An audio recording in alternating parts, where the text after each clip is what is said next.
Hello and नमस्कार दोस्तों, डीलो classes में आपका स्वागत है। मैं एडवोकेट वर्षा शर्मा आपके सामने कर रही हूँ सीपीसी की सीरीज। सीपीसी की सीरीज को करते करते आज हम पहुँच चुके हैं पार्ट 8 पर। पार्ट 8 पर पहुँच चुके हैं, तो यानी उससे पहले हम लोगों ने पार्ट 7 तक कंप्लीट कर लिए हैं। पार्ट 7 तक जो हमने कंप्लीट किए हैं उनको आप लोग ज़रूर देखेंगे जाके, क्योंकि सीपीसी जो है वो हमारा एक मेजर एक्ट है। सीपीसी जो मेजर एक्ट है ना केवल जुडिशरी में आता है, बल्कि जो 2 महीने बाद जेएलओ का पेपर होने वाला है, जी हाँ, जेडीए जेएलओ का पेपर है 26 जुलाई को। तो आपको उसकी तैयारी मजबूत करने के लिए जितने भी हमारे सीपीसी के वीडियो हैं उनको एक बार गो थ्रू करना चाहिए। पार्ट 8 पे आते आते पार्ट 7 को कंप्लीट करके आना जरूरी रहेगा। लॉन्ग टाइम के बाद वीडियो आया है, तो आपको उस चीज़ के लिए मैं आप लोगों से माफ़ी चाहूँगी, क्योंकि कुछ पर्सनल इश्यूज हो गए थे जिस वजह से मैं वीडियो नहीं बना पाई थी।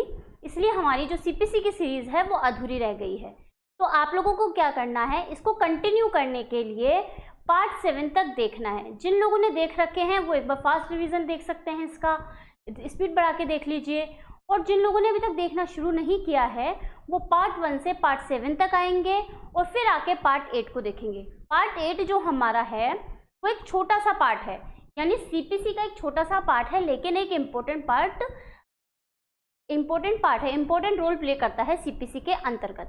ठीक है, तो जब हम आज बात करेंगे पार्ट 8 के बारे में, तो क्या बोलता है हमारा पार्ट 8? पार्ट 8 हमको बोलता है कि इसमें है सेक्शन 113, 114 और 115। देखने में इतना इजी लगेगा कि 3 ही तो सेक्शन है मैम, 3 सेक्शन है, लेकिन ये जो तीनों सेक्शन हैं वो हमारे लिए इम्पॉर्टेंट है, क्योंकि इनके संबंध में ना केवल प्री में क्वेश्चंस आते हैं बल्कि मेन में भी इसके संबंध में क्वेश्चन आते हैं। सीपीसी में इस पार्ट से ना केवल प्री में और मेन में, इंटरव्यू में भी इनके बारे में पूछ लिया जाता है। तो आपको इस टॉपिक को ध्यान से देखते हुए पढ़ना है। क्या बोल रहा है? सबसे पहले निर्देश की बात कर रहा है, पुनर्विलोकन की बात कर रहा है और पुनरीक्षण की बात कर रहा है, यानी कि रेफरेंस रिव्यू वगैरह जो आते हैं वो इस वाले पार्ट के अंतर्गत ही आते हैं। अब देखिए, जब हम सबसे पहले वाले पार्ट को देखेंगे तो वो बात कर रहा है हमारा उच्च न्यायालय को निर्देश, यानी किसको? हाई कोर्ट को डायरेक्शन देने की बात की जा रही है। तो क्या बोला जा रहा है इसके अंतर्गत कि भाई सेक्शन 113 हमको बोल रहा है कि हाई कोर्ट को निर्देश देने की बात कर रहे हैं। यदि न्यायालय को समाधान हो जाता है, यानी कि अगर न्यायालय को लगता है मामले की परिस्थितियों को देखते हुए कि उसके समक्ष लंबित मामले मतलब पेंडिंग जो मामले चल रहे हैं उनके संबंध में अधिनियम यानी कि एक्ट में, अध्यादेश या विनिमय या उसमें अंतर्निविष्ट किसी उपबंध की विधि मान्यता के बारे में, यानी कि अगर कोर्ट को लगता है कि किसी भी एक्ट से रिलेटेड या किसी कानून से रिलेटेड या किसी लॉ से रिलेटेड जो कोई भी उपबंध है उससे संबंधित कोई ऐसा प्रश्न, ऐसा कोई भी क्वेश्चन अगर इसके अंतर्गत इंक्लूड होता है जिसका अवधारण, यानी कि जिसको निपटाने के लिए मामले को निपटाना आवश्यक है, यानी उस प्रश्न को सॉल्व करना आवश्यक है उस मामले को सॉल्व करने के लिए। क्या मतलब निकला इस बात का? 113 हमको बोल रहा है कि भाई हाई कोर्ट को निर्देश देने की बात की जा रही है यदि न्यायालय को लगता है कि भाई उसके सामने जो भी मामला संबंधित है वो किसी एक्ट से रिलेटेड है, किसी अध्यादेश से रिलेटेड है, किसी विनिमय से रिलेटेड है, अगर इनसे संबंधित कोई लॉफुल क्वेश्चन उत्पन्न हो रहा है तो उस मामले के लिए उस क्वेश्चन को सॉल्व करना ज़रूरी है, तो वो करेगा। और न्यायालय की राय है कि ऐसा अधिनियम, अध्यादेश, विनिमय या उपबंध अविधिमान्य और अप्रवर्तनशील है, यानी कि अगर कोर्ट को लगता है कि वो जो एक्ट बना है वो सही नहीं है, जो अध्यादेश पारित किया गया है वो सही नहीं है, या फिर जो उपबंध है वो सही नहीं है, तो क्या करेगा? उच्च न्यायालय ऐसे अधिनियम, अध्यादेश, विनिमय, उपबंध के लिए उच्च न्यायालय का उच्चतम न्यायालय के द्वारा घोषणा नहीं की गई है, वहाँ न्यायालय अपनी राय और उसके कारणों को वर्णित करते हुए न्यायालय की राय के लिए निर्देशित कर सकता है। यानी कि कोर्ट क्या करेगा, निर्देश किसके संबंध में ले रहा है कि भाई कोई एक्ट है, कोई अध्यादेश पारित हुआ है, कोई विनिमय पारित हुआ है, लेकिन वो प्रश्न ऐसा है कि वो चुनौती दे रहा है उस प्रश्न को, जो मामला है वो उस प्रश्न को चुनौती दे रहा है। तो कह रहा है कि भाई ये जो उच्चतम न्यायालय है ना, उसको निर्देश देगा। कौन देगा? सुप्रीम कोर्ट दे सकता है। ठीक है, उच्च न्यायालय का उच्चतम न्यायालय के द्वारा अगर घोषणा नहीं की गई है तो कारण निर्देशित करते हुए न्यायालय की राय के लिए निर्देशित किया जाएगा। किस चीज के लिए निर्देशित किया जाएगा? न्यायालय की राय के लिए उसको निर्देशित किया जाएगा। आई बात समझ में? उच्च न्यायालय के निर्देश की बात कर रहा है सेक्शन नंबर 113। एक बार इसको हल्का सा दोबारा गो थ्रू करते हैं। अगर किसी के पास एक्ट है तो वो अपना एक्ट निकालिए। क्या बोल रहा है? रेफरेंस की बात कर रहा है। देखिए आप अपना एक्ट निकालेंगे, उसमें लिख रहा है और कब किया जाता है ये निर्णय से पहले ही किया जाता है। ऐसे नहीं हो सकता कि जजमेंट पास हो गया उसके बाद होता है। ओनली बाय हाई कोर्ट कर सकता है ये निर्णय। अगर न्यायालय को समाधान हो जाता है, यानी किसी भी कोर्ट को लगता है कि भाई ऐसा क्वेश्चन है जो किससे संबंधित है, एक्ट से रिलेटेड है, अध्यादेश से संबंधित है, विनिमय से रिलेटेड है, तो वो क्या करेगा, उसको निर्देश करने के लिए, उसके संबंध में राय प्राप्त करने के लिए हाई कोर्ट को निर्देश करेगा।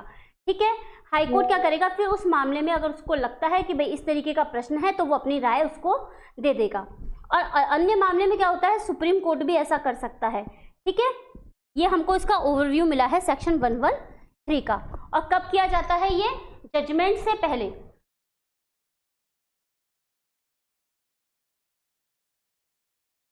यानी कि बिफोर जजमेंट, जजमेंट से पहले करेंगे। इंपॉर्टेंट पॉइंट है, आपको ध्यान रख के चलना है। सेक्शन 113 बहुत इंपॉर्टेंट है। ठीक है, अब हमारे नेक्स्ट वाले पॉइंट की बात करेंगे हम। Section number 114। एक्ट क्या होता है? आप बोलेंगे मैम सीपीसी की कौन सी बुक इंपॉर्टेंट होती है? हमारे लिए एक्ट सबसे इंपॉर्टेंट होता है। अगर हम कहीं पे भी हल्का सा अटकते हैं तो हम अपने एक्ट से क्या कर सकते हैं, उस बात को गो थ्रू कर सकते हैं। तो हमेशा जब भी किसी भी अधिनियम को पढ़ना शुरू करेंगे तो आप डायरेक्ट बुक्स पे नहीं आएंगे। आपको सबसे पहले एक्ट की नॉलेज होना ज़रूरी है। आपको ये पता होना चाहिए कि हमको एक्ट किस तरीके से पढ़ना है। तो हमेशा जब भी आप वीडियो देखेंगे, चाहे वो किसी भी सब्जेक्ट का हो, चाहे वो न्यू क्रिमिनल लॉज का होगा, सीपीसी का होगा, सीआरपीसी का होगा, बीएनएस का होगा, किसी का भी होगा, तो आपको क्या करना है, वीडियो देखने के साथ साथ अपने पास में उस एक्ट को रखना है, जिससे कि अगर आपको लगता है कि यहाँ पे कोई पॉइंट बताया गया है और वहाँ पे अगर आपको नहीं समझ में आ रहा तो आप उस पॉइंट को वहाँ पर लिख सकते हैं। अब आप बात करेंगे सेक्शन नंबर 114 के बारे में। सेक्शन 114 बात करता है हमारा पुनर्विलोकन के बारे में। क्या होता है पुनर्विलोकन? पुनर्विलोकन को बोलते हैं हम रिव्यू। इससे पहले क्या था हमारा रेफरेंस, रेफरेंस के बाद आ जाता है हमारा रिव्यू वाला पॉइंट। ठीक है, क्या होता है इसके अंतर्गत? डिक्री या एक बार हम रीड करेंगे सबसे पहले। डिक्री या आदेश पारित करने वाले न्यायालय से निर्णय के पुनर्विलोकन के लिए आवेदन किया जा सकेगा। कौन से कोर्ट से आदेश, कौन से कोर्ट से रिक्वेस्ट की जा रही है इस चीज के बारे में? डिक्री या आदेश पारित करने वाले न्यायालय से। प्री का क्वेश्चन बन सकता है ये वाला कि पुनर्विलोकन के लिए किसको किया जाता है रिक्वेस्ट, एक तरीके से मान लो आप, आवेदन किसको किया जाएगा? तो आवेदन किसको किया जाएगा? डिक्री या आदेश पारित करने वाले न्यायालय से निर्णय के पुनर्विलोकन के लिए। किसका पुनर्विलोकन किया जा रहा है? निर्णय का, यानी जो जजमेंट पारित हुआ है उसका पुनर्विलोकन करने के लिए आवेदन किया जाएगा तथा न्यायालय द्वारा ऐसे आवेदन पर उचित आदेश, जिसे न्यायालय ठीक समझे, किया जा सकेगा। यानी कि जिस कोर्ट ने डिक्री या आदेश पारित किया है उससे रिक्वेस्ट की जाएगी, उसके समक्ष आवेदन किया जाएगा कि जो जजमेंट पारित हुआ है उसका पुनर्विलोकन किया जाए, रिव्यू किया जाए उसका। और अगर कोर्ट को लगता है कि भाई इसका रिव्यू किया जा सकता है तो वो उसका रिव्यू करेगा, यानी कि पुनर्विलोकन कर सकेगा। ठीक है, पुनर्विलोकन का आवेदन निम्न प्रकार की स्थितियों में किया जा सकता है। यानी ये जो नीचे पॉइंट दे रखे हैं ना हमको, इन वाली स्थितियों में क्या किया जा सकता है? पुनर्विलोकन का आवेदन किया जा सकता है। क्या बोल रहा है इसके अंतर्गत? डिक्री या आदेश से जिसकी इस संहिता का क्या मतलब हो गया? सीपीसी की बात की जा रही है। सीपीसी के अधीन अपील अनुज्ञात है किंतु कोई अपील नहीं की गई। यानी कि ऐसी डिक्री या आदेश है, इस एक्ट में यानी कि सीपीसी में जिसकी अपील हो सकती है लेकिन अपील नहीं की गई है तो या अपील नहीं की जा सकती है, ऐसे विनिश्चय से जो लघुवाद न्यायालय के निर्देश पर किया गया है, यानी कि उस मामले पर जो लघुवाद न्यायालय के निर्देश पर किया गया है उसका क्या किया जा सकता है, पुनर्विलोकन किया जा सकता है। समझ में आई आपकी बात कि जो डिक्री या आदेश पारित किया गया कोर्ट है वो क्या करेगा, पुनर्विलोकन करेगा अपने खुद के जजमेंट की। समझ में आई बात।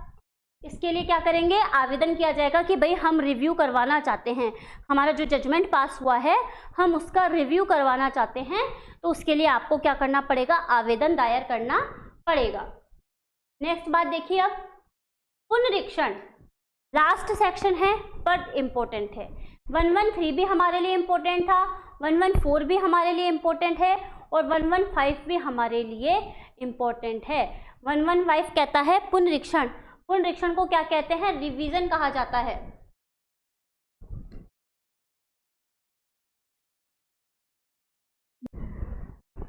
अब क्या होता है इसके अंतर्गत, आप देखिए, अधीनस्थ न्यायालय को, अधीनस्थ न्यायालय क्या होते हैं, हम हमारे पुराने लेक्चर्स में देख के आ चुके हैं कि अधीनस्थ न्यायालय क्या होते हैं। जैसे कि देखिए, सबसे बड़ा सुप्रीम कोर्ट होता है, सुप्रीम कोर्ट के नीचे हाई कोर्ट होता है, हाई कोर्ट के नीचे सेशंस जज होते हैं, फिर इनके नीचे अदर कोर्ट्स होती हैं। इस तरीके से ये क्या होते हैं, इनका अधीनस्थ हो गया ये, इनका अधीनस्थ हो गया ये, इनका अधीनस्थ हो गया ये। आई बात समझ में। तो ये बोल रहा है अधीनस्थ न्यायालय को क्षेत्राधिकार यानी कि जुरिस्डिक्शन संबंधित त्रुटियों, यानी त्रुटि क्या होती है, गलतियां, ठीक है। हिंदी लैंग्वेज के कई शब्द इतने कठिन दिए हुए होते हैं कि हमको उनको समझने में टाइम लगता है, तो जिसको हमको एक्सप्लेन करना चाहिए हम उसको वहाँ पे एक्सप्लेन करके चलेंगे। तो त्रुटि क्या होती है, गलतियाँ होती है, क्योंकि कई हमारे क्या होते हैं, इंग्लिश मीडियम के स्टूडेंट्स भी होते हैं जो हमारे वीडियोस को देखते हैं, तो उनको क्या होता है, इंग्लिश में अगर समझ में नहीं आता तो वो हिंदी में समझने की कोशिश करते हैं, क्योंकि हिंदी क्या है, हमारी मातृभाषा है। तो लेकिन इसमें हिंदी इतनी क्लिष्ट आ जाती है कि वो समझ ही नहीं पाते, तो वो सोचते हैं मैम हमको इंग्लिश में ही पढ़ा दे। लेकिन हम नॉर्मल लैंग्वेज में अगर इसको पढ़ते हुए चलेंगे तो वो हमारे लिए आसान रहेगा। तो क्या बात कह रहा है कि अधीनस्थ न्यायालय यानी कि नीचे वाले कोर्ट जिनकी जुरिस्डिक्शन संबंधी यानी कि क्षेत्राधिकार के संबंध में अगर कोई त्रुटि यानी कि गलती रह जाती है, अनियमितता यानी कि इरेगुलरिटी हो या अवैधानिकताओं को दूर करना है तथा न्याय उद्देश्यों को प्राप्त करना है, तो ये बोल रहे क्यों करेंगे हम पुनरीक्षण, क्यों करेंगे, तो ये बोल रहा है कि जो नीचे वाले कोर्ट हैं उनको जिनकी कोई क्षेत्राधिकार के संबंध में गलती हो, कोई इरेगुलरिटी हो या कोई अवैधानिकता हो, तो उनके लिए क्या करना है, न्याय के उद्देश्यों को पूरा करने के लिए ये सब हम कर सकते हैं, पुनरीक्षण कर सकते हैं। उच्च न्यायालय अधीनस्थ न्यायालयों द्वारा किए गए ऐसे विनिश्चयों को पुनरीक्षण के उद्देश्य से मंगा सकता है।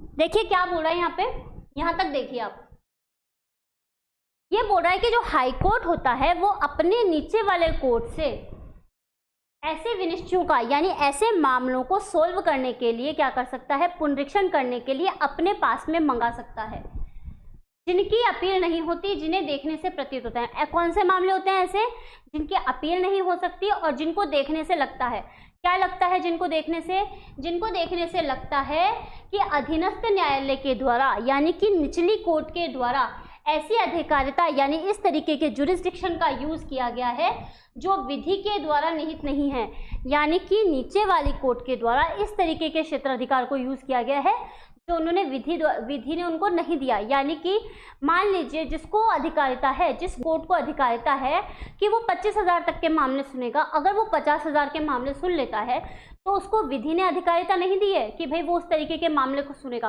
तो इस तरीके के मामलों की बात की जा रही है कि अगर इस तरीके का काम नीचे वाला कोर्ट करता है तो उनका पुनरीक्षण किया जा सकता है।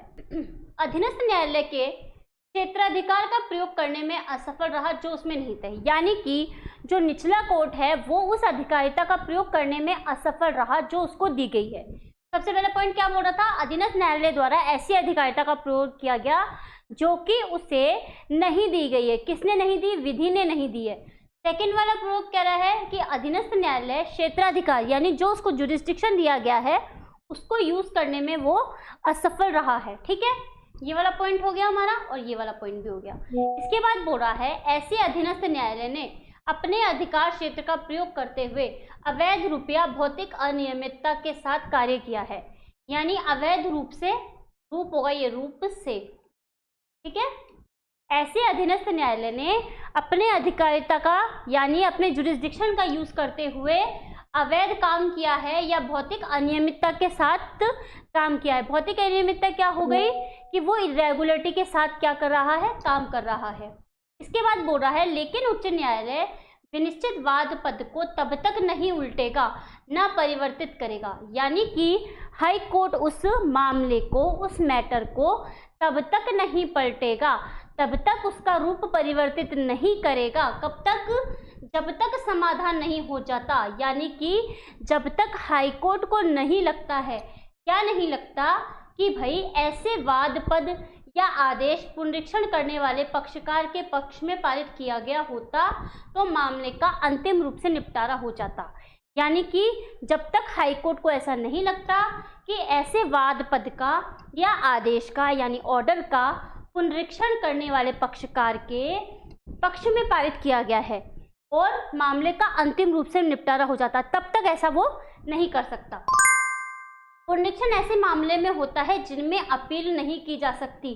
प्री के संबंध में वेरी इंपॉर्टेंट पॉइंट है ये वाला, वेरी इंपॉर्टेंट पॉइंट। ये कह रहा है कि पुनरीक्षण किन मामलों में होता है, तो पुनरीक्षण ऐसे मामलों में होता है जहां अपील नहीं होती है। ठीक है, बड़ी वाली अंडरलाइन कर लेना इस वाले पॉइंट पे। इसके बाद कह रहा है उच्च न्यायालय द्वारा इस धारा के अधीन ऐसे मामलों में निर्णय डिक्री में ना तो परिवर्तन किया जा सकेगा ना उल्टा जा सकेगा जिनमें न्यायालय के निर्णय की अपील उच्च न्यायालय या इसके अधीनस्थ किसी न्यायालय में की जा सकती है। सबसे पहले तो बोल रहा है कब कब नहीं की जा सकती, और सबसे पहले तो बोल रहा है किसमें की जा सकती है, तो पुनरीक्षण ऐसे मामलों में होता है जहां अपील की जा सकती, अपील नहीं की जा सकती। और जो सेकंड पॉइंट है वो ये बोल रहा है उच्च न्यायालय द्वारा इस धारा के अधीन यानी कि सेक्शन 115 के अधीन ऐसे मामले में डिक्री, निर्णय या डिक्री में ना तो परिवर्तन किया जा सकेगा, यानी जजमेंट में और डिक्री में ना तो चेंज किया जा सकेगा, ना परिवर्तन किया जा सकेगा, ना उसको उल्टा जा सकेगा, जिसमें न्यायालय के निर्णय की अपील उच्च न्यायालय या इसके अधीनस्थ किसी न्यायालय में की जाती है। यानी कि जिस कोर्ट में अपील की जा सकती है वहाँ अगर आपने अपील नहीं की गई तो उसमें उस मामलों में यहाँ पे पुनरीक्षण नहीं होगा। तो ये दोनों जो पॉइंट है वो हमारे लिए इम्पोर्टेंट हो जाते हैं। कई बार डायरेक्टली प्री में क्वेश्चन पूछ लिया जाता है इन दोनों के संबंध में।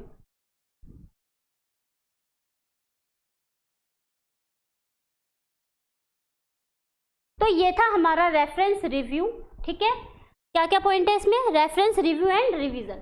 ठीक है, यहाँ पे रिवीजन की बात कर रहे हैं, यानी हम RRR पढ़े हैं आज, RRR पढ़ा है हमने, रेफरेंस, रिव्यू और रिवीजन।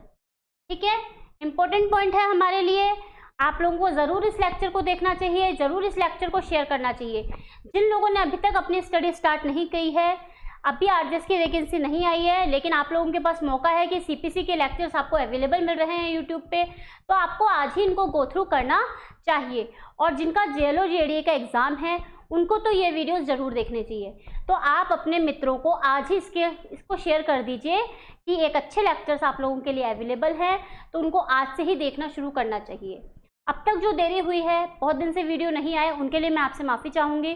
पर्सनल इश्यूज़ थे जिनकी वजह से मैं वीडियोस नहीं लेके आ पाई, लेकिन अब मैं कोशिश करूँगी कि जो वीडियोस हैं वो कंटिन्यू आए। तो कंटिन्यू वीडियो के लिए आप इसको लाइक कीजिए, शेयर कीजिए और सब्सक्राइब कीजिए। साथ में ही हमारे न्यू क्रिमिनल लॉज के संबंध में नए वीडियोस जो हैं वो हमारे अवेलेबल है यूट्यूब पर, आप वहाँ जाके देख सकते हैं। कुछ माइनर एक्ट्स के वीडियोस वहाँ पे अवेलेबल है, आप वो भी वहाँ पे जाके देख सकते हैं। अपनी तैयारी को मजबूत कीजिए। समय एक ऐसी चीज़ है जो बहुत जल्दी जल्दी चलता है, हम उसको चाह के भी नहीं रोक सकते, तो आप लोगों को समय के साथ चलना होगा। इसलिए आज से ही अपनी पढ़ाई शुरू कर दीजिए। मिलते हैं एक नए लेक्चर के साथ। Thank you so much.